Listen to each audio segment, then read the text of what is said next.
Good morning વિદ્યાર્થી મિત્રો. હવે આપણે ધોરણ 8 માં નવું ચેપ્ટર શરૂ કરવાનું છે જેનું નામ છે ચતુષ્કોણની સમજ. સામાન્ય રીતે આપણે ત્રિકોણ વિશે છે એ ધોરણ 6-7 માં છે એ ભણી ગયા છે કે ત્રિકોણનો ત્રણેય ખૂણાઓનો સરવાળો છે એ 180 અંશ થાય છે. ત્યાર પછી ચાર શિરોબિંદુઓ, ત્રિકોણમાં કેટલા શિરોબિંદુઓ આવશે? 3. ચતુષ્કોણમાં તો કે 4 શિરોબિંદુ આવશે અને એ 4 શિરોબિંદુને એકબીજા સાથે આપણે જોડીએ છીએ તો એ ચતુષ્કોણ એવો આકાર બને છે. તો ચતુષ્કોણના ચારે ખૂણાઓનો સરવાળો છે એ 360 અંશ છે એ થાય છે. આપણે તમારી કોઈ એમ કહીએ કે આકૃતિ છે એ સમતલમાં છે તો પહેલો પ્રશ્ન એવો થાય કે સમતલ એટલે શું? બરોબર, આપણે અગાઉના ધોરણમાં પણ એ વાત કરી ગયા છે સમતલ, સમતલીય વક્ર. પણ આ સમતલ છે એ છે શું? તો કે જ્યારે કોઈ આપણે આકૃતિ છે એ પેન્સિલને ઉપાડ્યા વગર દોરીએ છીએ અને જે આકાર બને છે એને આપણે સમતલીય વક્ર કહીશું અને જ્યાં એ દોરેલી છે એને આપણે સમતલ કહીએ છીએ. સમતલ એટલે કે એક સીધી સપાટી. બરોબર, તો આ બોર્ડ છે તો એ સમતલ કહેવાય. એમાં હું પેનને ઉપાડ્યા વગર આકૃતિ છે એ દોરી શકું અને જે આકાર બને એને હું કહી શકું સમતલીય વક્ર. એટલે કે પેન્સિલને ઉપાડ્યા વગર જે આકૃતિ રચાય છે એને આપણે સમતલીય વક્ર કહીશું અને જ્યાં આકૃતિ દોરેલી છે એને આપણે સમતલ કહીશું. સમતલ એટલે એક સીધો સપાટ ભાગ. આપણે આ ચેપ્ટરમાં ચતુષ્કોણ વિશે છે એ ભણવાનું છે. તો ચતુષ્કોણમાં પહેલા એવું લખીએ કે ચતુષ્કોણનો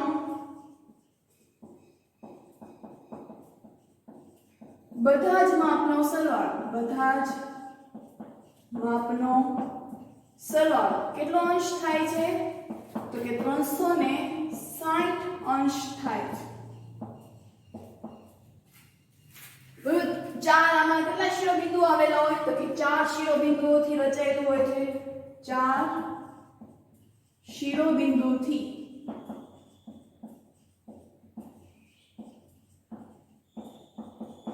ચતુષ્કોણ રચાય છે. આ તો આમાં 4 શિરોબિંદુઓ છે. એવી રીતે 5 આવ્યા હોય તો પંચકોણ, 6 આવ્યા હોય તો ષટકોણ, 7 આવ્યા હોય તો સપ્તકોણ, 8 આવ્યા હોય તો અષ્ટકોણ. એવી રીતે ઘણા બધા કોણ છે એ રચાય છે. તો આ બધા જે કોણ છે એને હું કહી શકીએ આપણે કે બહુકોણ છે. બહુકોણ એટલે તો કે જે રેખાખંડોથી સાદા વક્રની એક આકૃતિ છે એ રચાય એને આપણે શું કહીએ છીએ? તો કે બહુકોણ. તો બહુકોણની વ્યાખ્યા લખીએ આપણે તો કોને કહીશું બહુકોણ? તો કે ફક્ત રેખાખંડોથી બનતા સાદા વક્રને બહુકોણ કહે છે.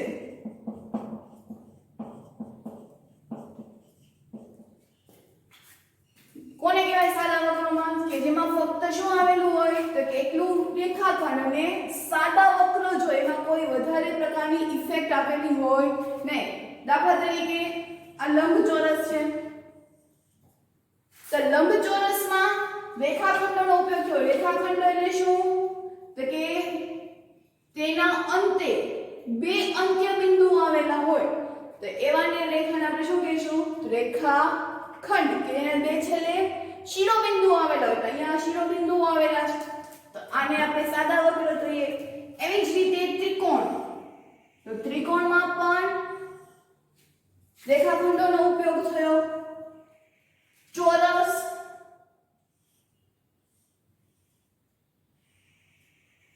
બરોબર, આ પણ સાદું વક્ર થયું. એના પછી આ આકૃતિ પણ. તો આ બધા છે એ સાદા વક્ર છે કે જે બહુકોણ છે. હવે જે હું આકૃતિ કરીશ એ બહુકોણમાં નહીં આવે તો એની આકૃતિ કેવી આવશે? તો કંઈક આ ટાઈપની આવશે. બરોબર, તો અહીંયા જો આ સાદું વક્ર નથી એટલે કે આ બહુકોણ નથી. પછી એના પછી આવે છે તો કે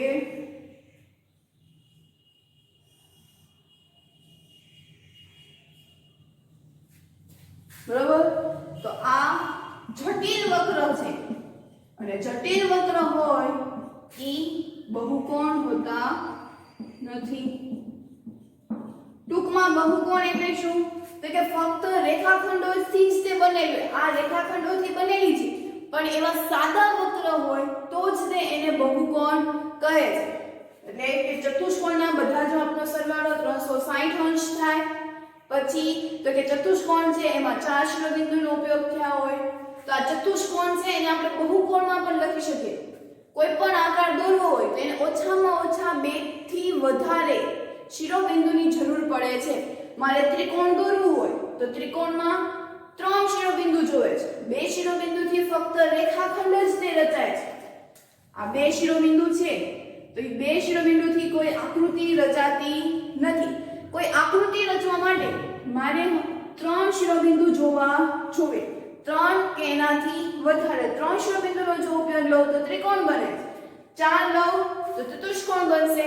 5 શિરોબિંદુ લઈશ તો પંચકોણ બનશે.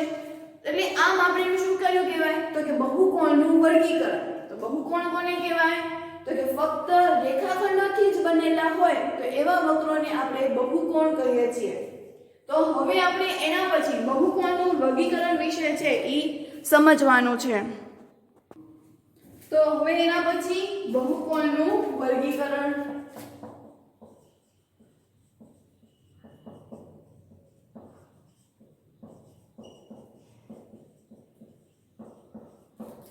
તો બહુકોણમાં પહેલા તો શિરોબિંદુ તો આપણે બાજુઓ અથવા તો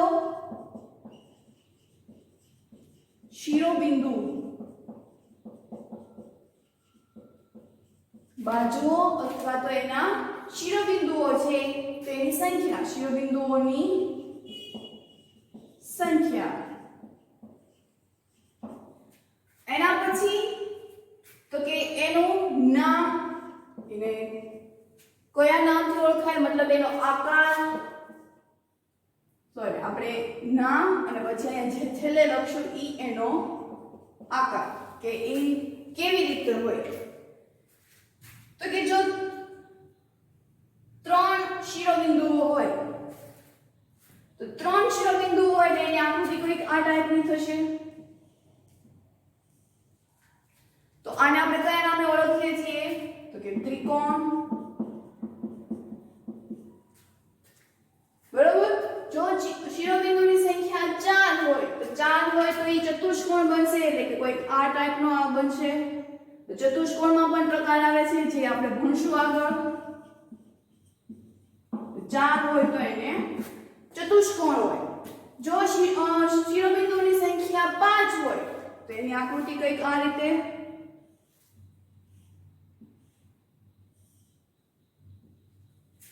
બરોબર, તો એને આપણે કહીશું પંચકોણ.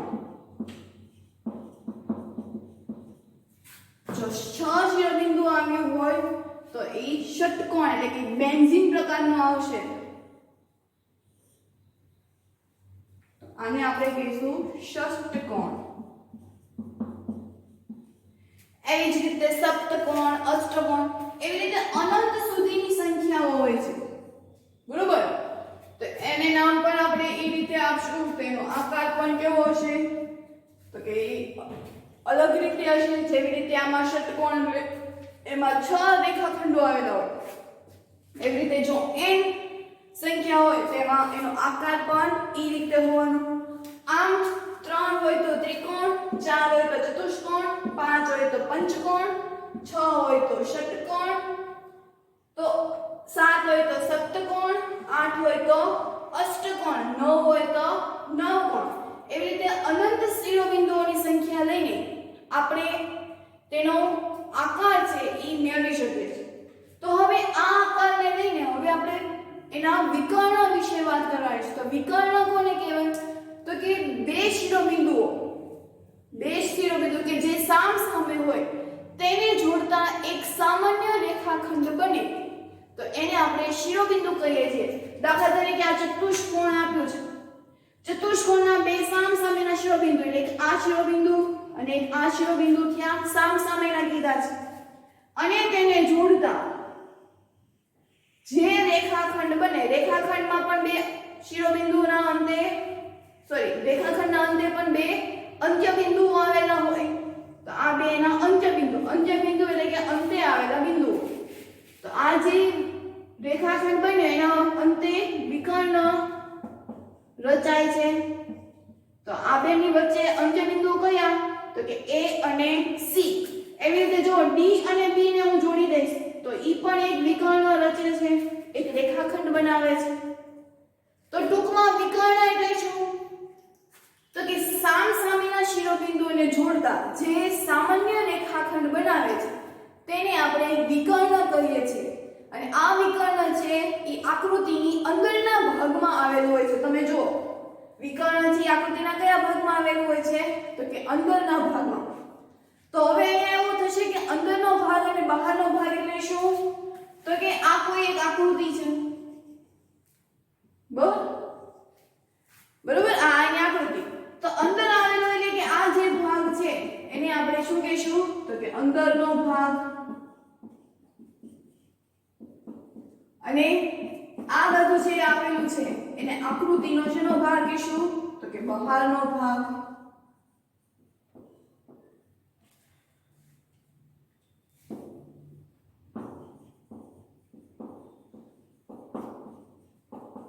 બરોબર, અંદર આવેલો હોય તેને અંદરનો ભાગ, આ એને આકૃતિનો બહારનો ભાગ કહેવાય.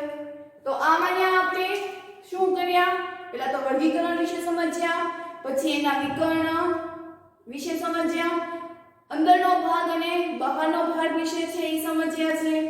તો હવે એના પછી આપણે આગળનો ટોપિક છે એ જોવાનો છે કે જે શું આવ્યું છે? તો કે અંતર્મુખ અને બહિર્મુખ. એના પછી અંતર્મુખ અને બહિર્મુખ વિશે છે એ વાત કરીએ છીએ.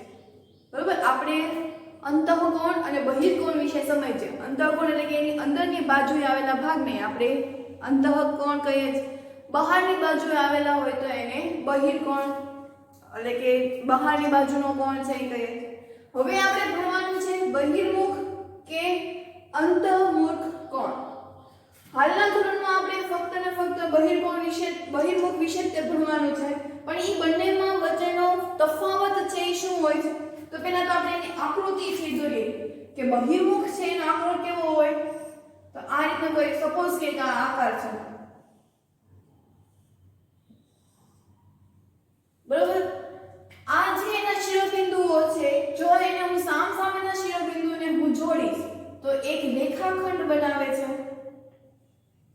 બરોબર. ધારો કે આ બે રેખાખંડ નામ આપી દઈએ A B C D E અને F. એવી જ રીતે હું A માંથી C ને પણ દોરી શકું, ઈ પણ સામસામેનો થયો. એવી જ રીતે A અને E નો, બરોબર, E અને C ને પણ જોડી શકું, F અને B ને જોડી શકું, E અને B ને જોડી શકું, F અને C ને જોડી શકું, બરોબર. એટલે કે આ જે વિકર્ણો આપણે દોર્યા ઈ વિકર્ણો છે એની વિકર્ણનો ભાગ છે એ કયા આવે છે? તો કે અંદરના ભાગમાં જ તે આવે છે, માટે એને આપણે શું કહીશું? બહિર્મુખ. બરોબર, ખાસ સમજો કે આપણે શિરોબિંદુઓને એકબીજા સાથે જોડીએ છીએ તો ઈ જે રેખાખંડથી વિકર્ણ બને છે, આ વિકર્ણ છે ઈ આકૃતિના જો અંદરના ભાગમાં જ આવે તો એને ઈ કયો ભાગ કહેશો? તો કે બહિર્મુખ કહેશો. હજી આપણે બીજું ઉદાહરણ સમજીએ. કોઈ આ રીતની આકૃતિ છે, તો આમાં પણ આપણે વિકર્ણ દોરશું તો ઈ પણ આકૃતિની બહારના ભાગમાં આવે છે કે અંદરના ભાગમાં? ચેક કરીએ. તો પહેલા તો હું A અને C ને દોરી દઉં, બરોબર. B અને B ને જોડી દઉં. તો આમાં પણ વિકર્ણ છે ક્યાં બને છે? તો કે આકૃતિના અંદરના ભાગમાં, માટે એને શું કહીશું? બહિર્મુખ. ચતુષ્કોણ દોરીએ તો ચતુષ્કોણમાં પણ આપણી સામસામે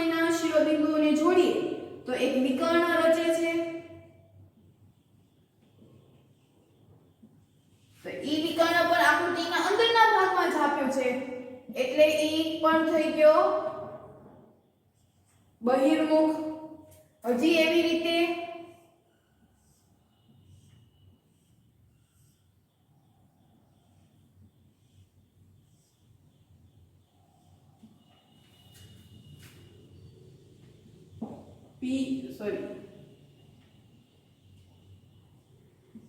Q R T S X Y Z અને અહીંયા આપણું ડબલ ગમે એ નામ આપી શકો. આને હું જોડી દઉં તો પેલા Q અને Y ને જોડી એવી જ રીતે R અને X ને, Z અને Y ને ઈ પણ એક શિરોબિંદુ છે, W ને Y. એવી જ રીતે આ જે W અને X ને પણ જોડી શકાય, ઈ પણ સામસામેના થયા. Y અને T ને પણ જોડી શકાય, Z અને T ને પણ જોડી શકાય, W અને S ને પણ જોડી શકાય. બરોબર? Z અને Q ને પણ જોડી શકાય, Q અને S ને પણ જોડી શકાય, Z અને R ને જોડી શકાય, R અને S ને પણ જોડી શકાય. એટલે કે સામસામેના શિરોબિંદુઓને આપણે જોડવાના. તો આ બધા જ વિકર્ણ છે ક્યાં આવ્યા? તો કે આકૃતિના અંદરના ભાગમાં. માટે આ જે આકૃતિ છે એને આપણે કહેશું બહિર્મુખ. બરાબર? શું કહેશું એને? બહિર્મુખ. એવી જ રીતે કોઈ બીજો આકાર છે આપ્યો હોય તો એ કોઈ આ રીતની છે.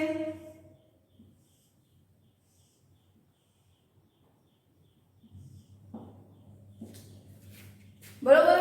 હવે તો આપણે એને જોડીએ તો આ શિરોબિંદુને જોડી શકાય.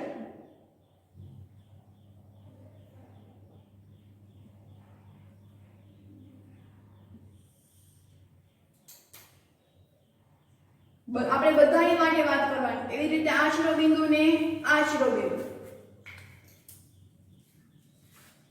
પણ આ જે ખૂણાઓ છે બરોબર, ઈ પણ સામસામે નાખ્યા. જો હું એને જોડી દઈશ તો એનો વિકર્ણ ભાગ છે ક્યાં આવ્યો? તો કે આકૃતિનો બહારનો ભાગનો. માટે એને શું કહેશું? તો કે અંતઃમુખ કોણ. એવી જ રીતે તમારી બુક્સમાં હજી કોઈ એક આકૃતિ છે એ આપેલી છે.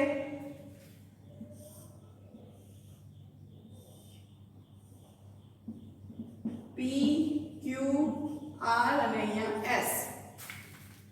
તો PS છે એ આકૃતિના અંદરના ભાગમાં છે, પણ QR ને જો હું જોડીશ તો એ આકૃતિના બહારના ભાગમાં છે. એટલે ઈ પણ અંતઃમુખ બહુકોણ થયો. ટૂંકમાં આ જે આકૃતિ બની છે ને બની તો કે અંતઃમુખ બહુકોણ, અને આ જે બની બહિર્મુખ બહુકોણ. તો આપણે શબ્દોમાં લખવું શું લખવાનું? તો કે જે બહુકોણ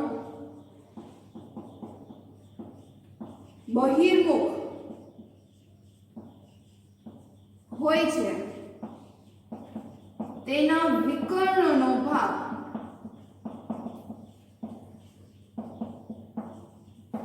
જો બહિર્મુખ બહુકોણમાં જે બહુકોણ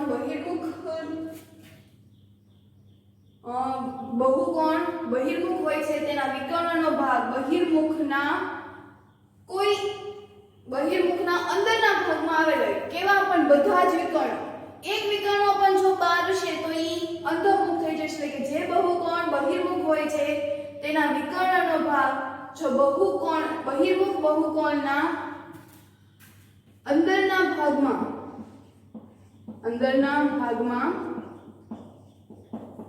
આવેલા હોય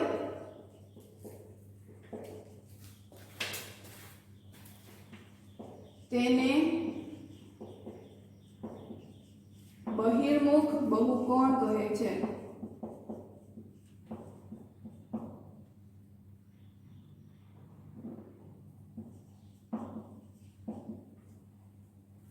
અહીંયા બધા જ વિકર્ણોની વાત થાય છે. કૌંસમાં એવું લખી એટલે બધા જ વિકર્ણોની સંખ્યા એમાંથી જો એક વિકર્ણ પણ બહાર આવેલું હશે તો એ શું બની જશે? બહિર્મુખ. અથવા તો બીજી રીતે આપણે આવું પણ કહી શકાય કે બહુકોણના અંતર્ભાગમાં રહેલા બે ભિન્ન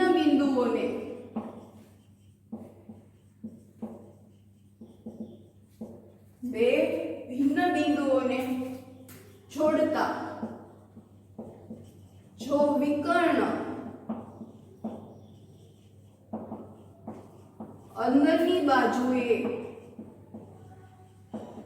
આવેલ હોય તેને બહિર્મુખ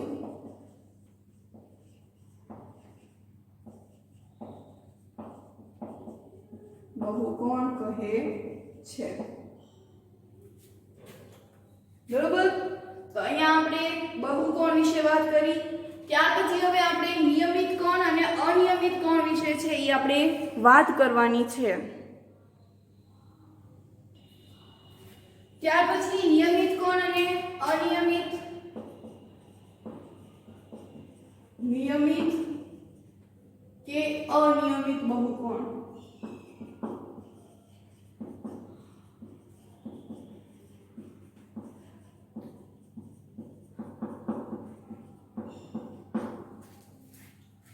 નિયમિત કે અનિયમિત બહુકોણ કોને કહેવાય? તો કે જેના ખૂણાઓ બધા જ સમાન હોય તો એવા જે બહુકોણ રચાય છે એને આપણે નિયમિત બહુકોણ કહીએ છીએ. અને અનિયમિત બહુકોણ એટલે કે આપેલા ખૂણાઓમાંથી જો એક ખૂણાનું માપ પણ અલગ હોય તો એવા ખૂણાને આપણે અનિયમિત બહુકોણ કહીએ છીએ. તો નિયમિત એટલે પેલા તો વ્યાખ્યા લખી લઈએ. નિયમિત બહુકોણ કે આપેલા બધા જ ખૂણાઓના માપ આપેલા બધા જ ખૂણાઓના માપ સમાન હોય તો તેવા બહુકોણને નિયમિત બહુકોણ કહે છે.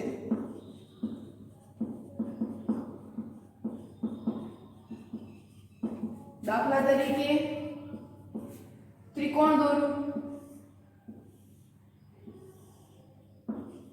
A B C. તો આ બધા જ ખૂણાઓનું માપ છે કેવું હશે? તો કે સમાન.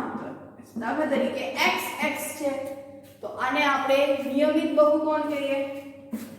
એવી જ રીતે ચોરસ.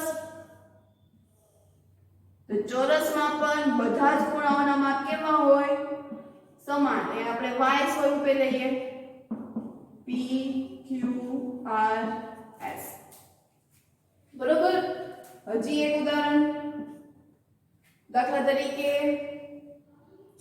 ષટકોણ લઈએ.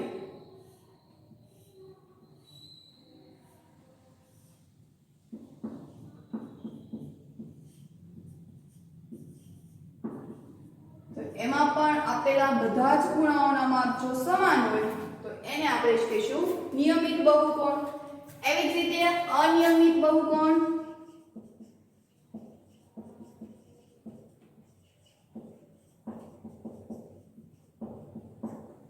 તો એની વ્યાખ્યા તો કે આપેલા બધા જ ખૂણાઓમાંથી એક ખૂણાનું માપ પણ જો સમાન ન હોય તો એવા ખૂણાઓને અનિયમિત કોણ કહેવાય. તો કે આપેલા બધા જ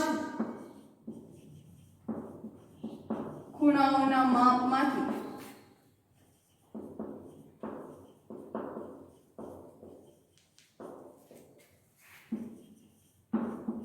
એક ખૂણાનું માપ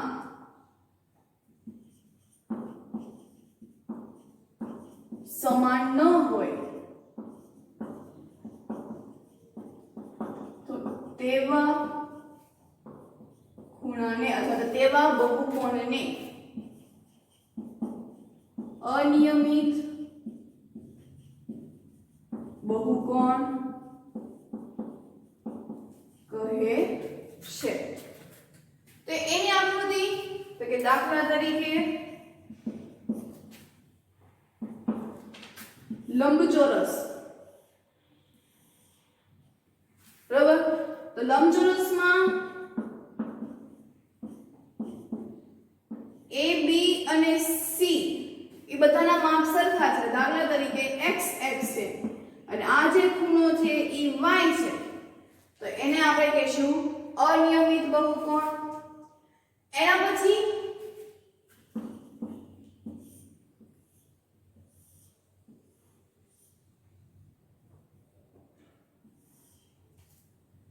તો આ જે ખૂણો અને આ ખૂણો ઈ x છે અને બાકીના બધા છે ઈ કેવા છે તો કે y છે. તો તમે જુઓ ચાર ખૂણાઓના માપ સમાન છે જ્યારે બાકીના બે ખૂણાઓના માપ કેવા છે અસમાન છે. માટે એને આપણે અનિયમિત બહુકોણ કહેવાય. ટૂંકમાં એ યાદ રાખવાનું કે જેની ખૂણાઓના માપ સમાન હોય તો એને આપણે કહીશું નિયમિત બહુકોણ. જેના ખૂણાઓના માપ સમાન નથી તો એને આપણે કહીશું અનિયમિત બહુકોણ. એવી જ રીતે ત્રિકોણના પ્રકારમાં આપણે સમબાજુ ત્રિકોણ વિશે સમજ્યા હતા.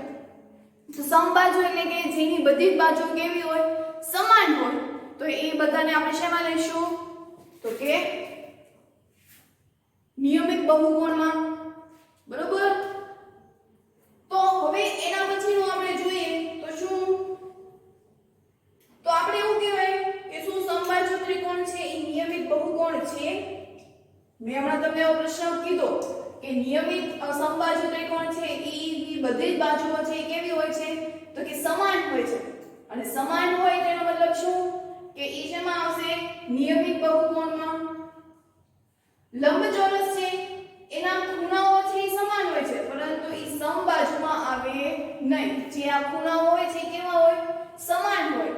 તો સમાન આવેલા ખૂણાઓ હોય તો ઈ આવશે સમબાજુમાં. બરોબર?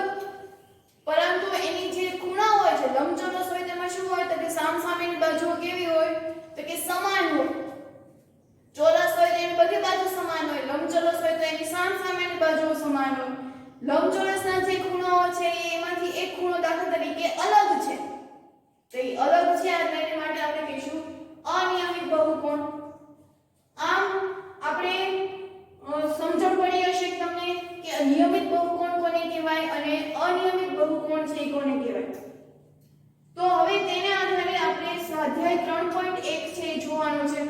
આપણે એવી વાત કરી કે ત્રિકોણના ત્રણેય ખૂણાઓનો સરવાળો છે 180 અંશ થાય છે અને ચતુષ્કોણ હોય છે તો એના 360 અંશ થાય.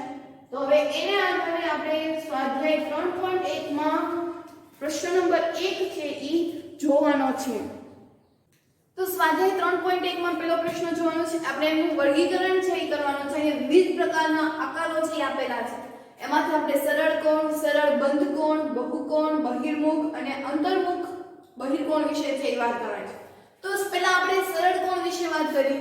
સરળ કોણ કોને કહેવાય કે જેની આકૃતિ છે એ સાદા વક્રોથી બનેલી હોય તો એને આપણે સરળ કોણ છે એ કહીએ છીએ. એટલે કે એમાં રેખાઓ દ્વારા છે એ એકની ચર્ચા થયેલી હોય છે. તો આમાં સરળ કોણ છે એ કયા કયા છે તો તમે એની આકૃતિ જુઓ તો પહેલી આકૃતિ છે તો એમાં સાદી એવી આકૃતિ છે માટે એને આપણે કહીશું સરળ કોણ. એના પછી બીજામાં તો એમાં પણ રેખાખંડોથી જ તે બનેલી છે. પછી 3 નો આવે કારણ કે એમાં જટિલ થાય ગોળ. પછી આ સ્ટાર પણ નહીં આવે, આ નહીં આવે. પછી 6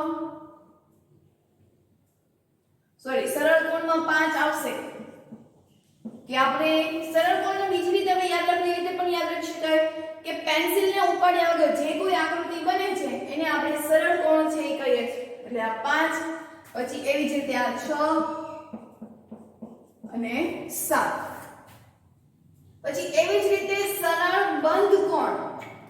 તો પહેલી આકૃતિ બંધ છે, બીજી બંધ છે, ત્રીજી બંધ નથી કારણ કે આ આખું દોરતા પછી ફરી પાછી પેન્સિલ એટલે વચ્ચે અહીંયા ખાડો છે જગ્યા છે એ આવે છે. એવી જ રીતે આ પણ બંધ નથી, 5 બંધ છે એટલે એમાં પણ 1 2 5 6 પછી 7. બરોબર? બહુકોણ વિશે વાત કરીએ તો તો આમાં બહુકોણ છે એ કયા કયા છે? બહુકોણની સંખ્યા છે એ કઈ કઈ છે? તો એમાં પહેલું અને બીજું બહુકોણની વ્યાખ્યા આપણે કીધી હતી કે જે રેખાખંડોથી સાદો વક્ર બનાવે તો એને આપણે બહુકોણ કહીએ છીએ. તો પહેલું અને બીજું એ બંને શું આવશે? તો કે વક્રો છે બહુકોણના કે જે ફક્ત રેખાખંડોથી જ બને અને એક સાદા વક્ર છે એ બનાવે. પછી બહિર્મુખ, તો બહિર્મુખ કોણે કીધું હતું કે એના વિકર્ણો છે ક્યાં આવેલા હોય? તો કે અંદરના ભાગમાં જ તે આવેલા. તો આ જો આ પહેલી આકૃતિ છે એના બધા જ વિકર્ણો અંદરના ભાગમાં નથી આવતા, કારણ કે આ ઉપર જોડી દઈએ તો એક વિકર્ણ છે એ બહાર આવે છે. જ્યારે આ વિકર્ણને આપણે દોરીએ તો એ આકૃતિના અંદરના ભાગમાં આવે છે, માટે એને બહિર્મુખ બહુકોણ કહેવાય.